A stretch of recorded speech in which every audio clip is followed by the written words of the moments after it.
I'm Tamar Lolishvili, representing Gymnasium AIA GESS from Georgia, Tbilisi. And I have to just remember the day when we were announced that we were not going, we were not supposed to arrive at school anymore due to the serious pandemic period. I have to mention that at that time I was a little bit confused, bewildered, how to deal with the difficulties, and then just I remembered the story of a teacher who had a dream, and in her dream she saw one of her students 50 years from that day, and the student was very, very angry, and she said, teacher, you did not learn me you taught me, teacher, you learned me lots of things about past and the administration of my country, but you taught me a lot and you learned me a lot about the country and the world. The person was very, very angry. Why was I not born? She was asking. Why was I not better educated? Why did not my teacher tell me about the problems and help me understand that I was a member of an interdependent human race? And with the even angrier voice, she said, teacher, why you should help me extend my hands with incredible machines, my eyes with telescopes and microscopes. I taught a lot about biology, chemistry, and so on and so forth, but you did not help me extend my heart, love, and concern for the human family. Teacher, why did you give me half a love? That story was a kind of motivation, and I was influenced by that very person.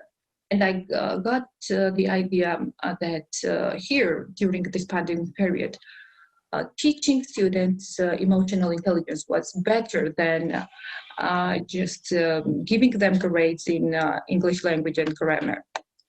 And of course, I have to mention that before that time, I used to pay attention to emotional intelligence.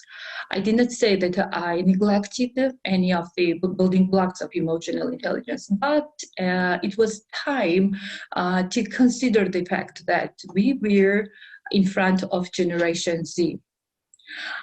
Generation Z who are ready for any kind of challenges, who are ready for any kind of novelties. And me as their teacher, did I have the right to worry about anything at that time? And I started just a different approach.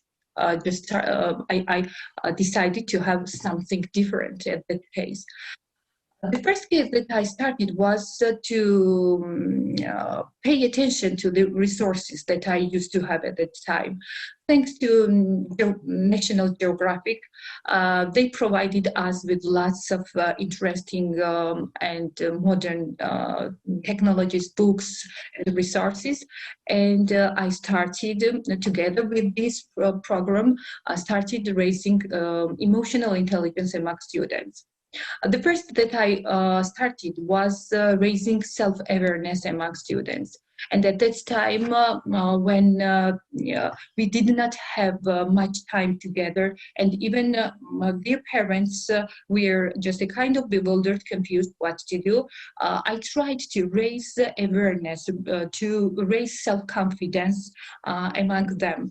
And the first case that I did was that I just refused to tell them that they were given marks. I paid less attention to the grading system with marks at that time. Then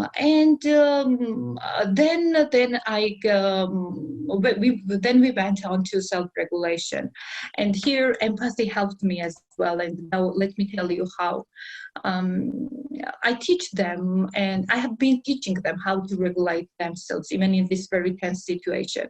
Nowadays in Georgia, we are locked down, and we really are under serious pressure, emotional pressure. And I asked them and I teach them how to look at the situation as a challenge and use this challenge as an opportunity to stay positive, and how to obtain emotional resilience in this case. And I always teach them that just putting the brake on their emotion does not mean that they should not fulfill their goals. Of course, they should head for their goals. Then comes motivation, that I work too much with them. We teachers are here main motivators, I have to mention. And let me tell you an example, of recent example that happened with me. The other day, I was having a lesson with 10th graders.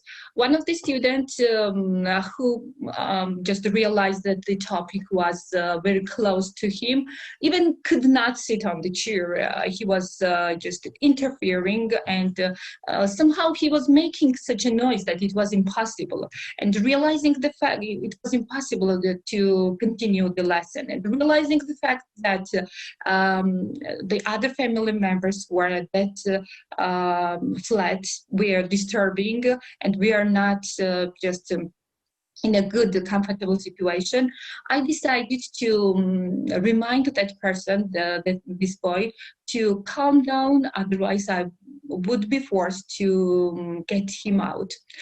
And it was not just a minute when it was silence. And I realized that I killed motivation. I just see vividly how I killed just a spark, how I put out the sparkle in this boy's eyes. And I could not help to continuing this lesson, apologized and explained the reason why we needed to listen to each other.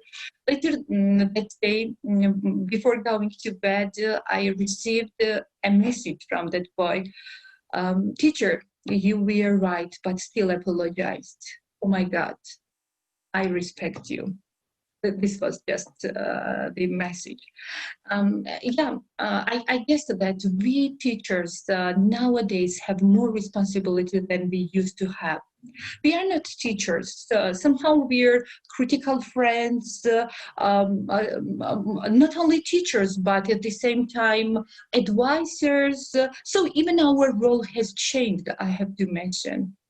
And talking about, and I realized that the case that I was right is, at that very situation, this very situation, did not mean that Gio was wrong. Just he wanted to express his points of view, and in this case, I think that we should be very sensible at the same time and sensitive too. And finally, that I want to talk about is that we live in 21st century where we use the just utterly modern gadgets and teaching students social skills. So they say that, of course, we do know all of them. Of course, we do know forces such as communication, collaboration, critical thinking, and creativity. Yes, they do know, they communicate, but the thing that I pay attention nowadays and that I struggle is that they communicate, but the question is, how effectively do they communicate? This is the case.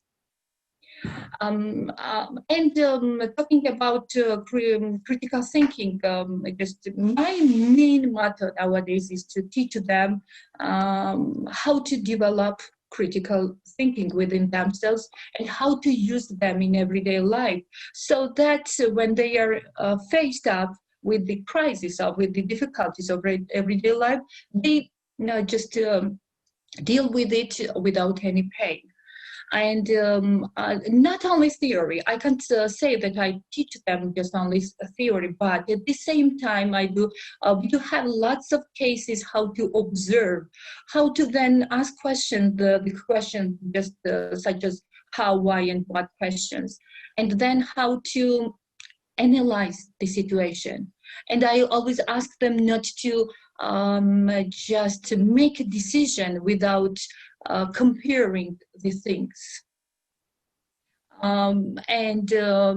Here I'd like to mention one thing that I do think that the situation that we are having nowadays in the world can be dealt easily if we start thinking about the importance of emotional intelligence, and if we change attitude within ourselves. I do finish my speech with one of my favorite quotation that means that yesterday I was wise, I was clever, and I wanted to change the world. Now I'm wise and I'm working how to change myself. This is my advice toward my students from here. Thank you.